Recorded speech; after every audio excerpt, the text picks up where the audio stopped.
upon the Duchess. She had, he declared, insulted him, grossly and continually.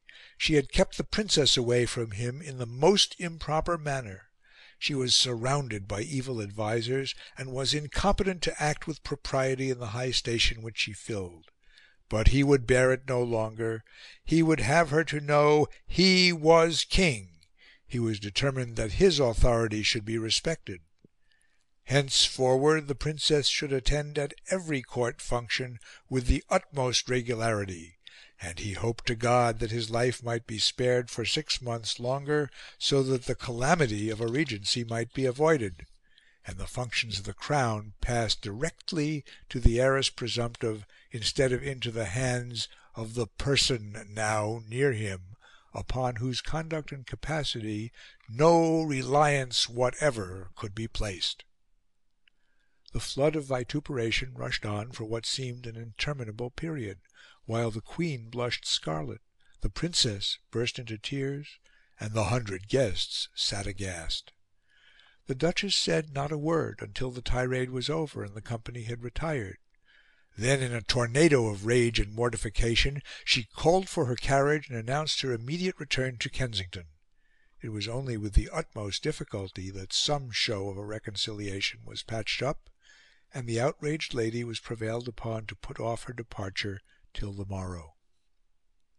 Her troubles, however, were not over when she had shaken the dust of Windsor from her feet. In her own household she was pursued by bitterness and vexation of spirit. The apartments at Kensington were seething with subdued disaffection, with jealousies and animosities virulently intensified by long years of propinquity and spite. There was a deadly feud between Sir John Conroy and Baroness Lehzen. But that was not all. The Duchess had grown too fond of her major domo. There were familiarities, and one day the Princess Victoria discovered the fact. She confided what she had seen to the Baroness and to the Baroness's beloved ally, Madame de Spath. Unfortunately, Madame de Spath could not hold her tongue, and was actually foolish enough to reprove the Duchess, whereupon she was instantly dismissed. It was not so easy to get rid of the Baroness. That lady, prudent and reserved, maintained an irreproachable demeanour. Her position was strongly entrenched. She had managed to secure the support of the King, and Sir John found that he could do nothing against her. But henceforward the household was divided into 2 camps. Note: Greville, 421 and August 15, 1839, unpublished. The cause of the Queen's alienation from the Duchess and hatred of Conroy, the Duke of Wellington said, was unquestionably owing to her having witnessed some familiarities between them. What she had seen she repeated to Baroness Speth, and Speth not only did not hold her tongue, but, he thinks, remonstrated with the Duchess herself on the subject. The consequence was that they got rid of Speth, and they would have got rid of Lehzen too if they had been able. But Lehzen, who knew very well what was going on, was prudent enough not to commit herself, and who was, besides, powerfully protected by George IV and William IV, so that they did not dare to attempt to expel her. End of note. The Duchess supported Sir John with all the abundance of her authority, but the Baroness, too, had an adherent who could not be neglected. The Princess Victoria said nothing, but she had been much attached to Madame de Spath, and she adored her Lehzen. The Duchess knew only too well that in this horrid embroilment her daughter was against her.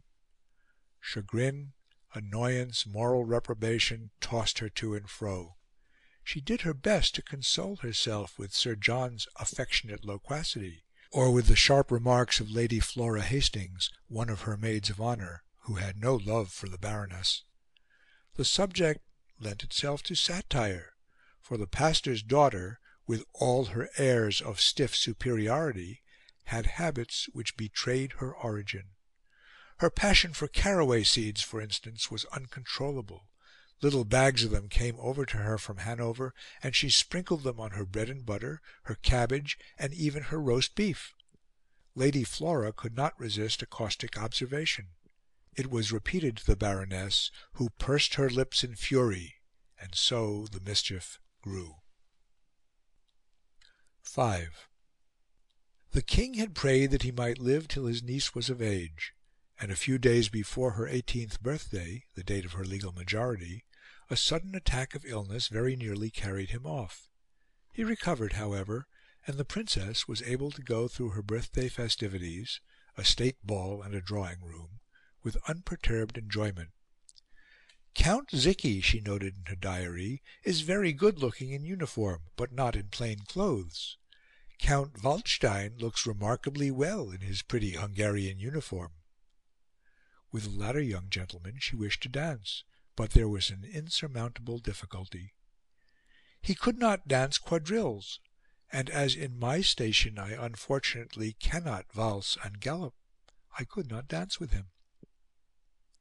Her birthday present from the king was of a pleasing nature, but it led to a painful domestic scene. In spite of the anger of her Belgian uncle, she had remained upon good terms with her English one.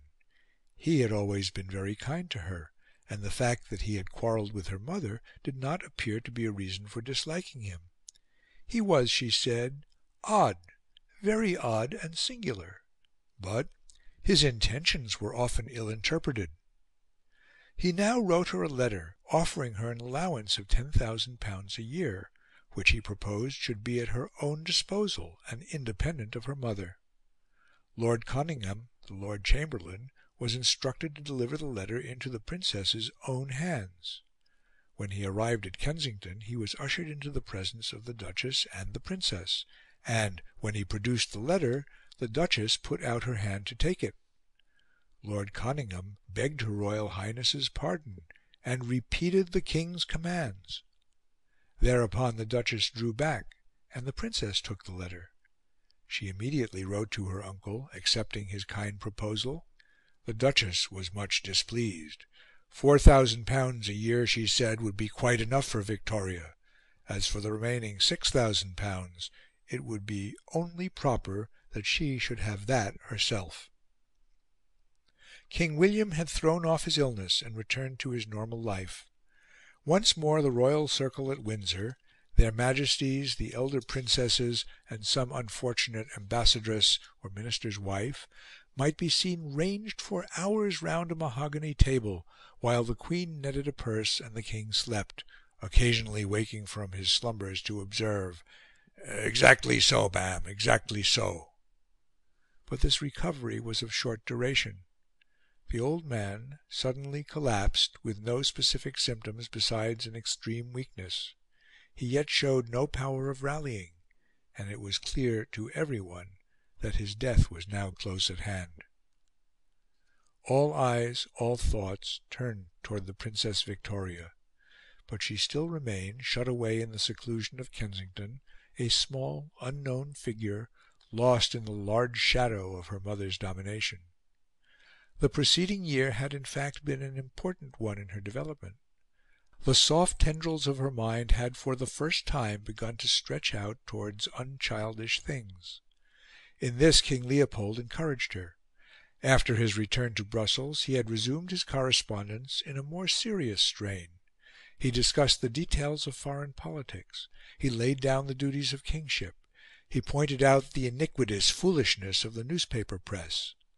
On the latter subject, indeed, he wrote with some asperity.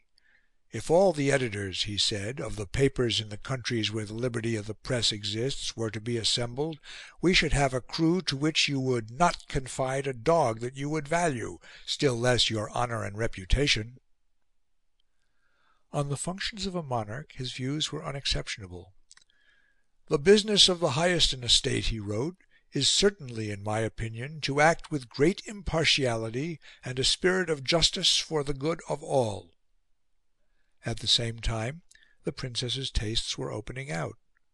Though she was still passionately devoted to writing and dancing, she now began to have a genuine love of music as well, and to drink in the roulades and arias of the Italian opera with high enthusiasm.